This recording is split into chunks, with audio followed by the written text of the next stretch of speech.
Hello there, little wizard kitten. Look, here's a game all for you. It's called Wizard Kittens. Game all for me?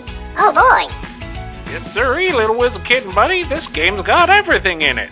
It's got choices, artifacts, little moth familiars. I wanted him good at just wait, just stop, come here, just closer, I wanted him good at. We've even got ourselves a chaos cat.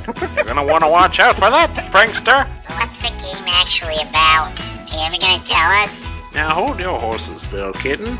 I was just getting around to that. In Wizard Kittens, you play a bunch of wizard kittens who've accidentally unleashed a bunch of curses from the library. There's the scaredy cat curse, and there's the balloon curse, and of course, the dreaded music curse. You and up to 3 of your friends will try to defeat those curses, like a pesky piece of tape, before you're caught by Professor Whisper, the librarian. If you are caught, then the cleanest paws clause applies, and the kitty who seems like they've used the least magic is the winner. But if you do defeat all the curses before you get caught, then the kitty who used the best magic and scored the most points wins and gets all the pets. This game sounds cool. Can I be a wizard kitten? Of course you can, puppy pal. The game is easy to learn, but it has cool strategies, nifty tricks, and interesting decisions. All with a half-hour playtime.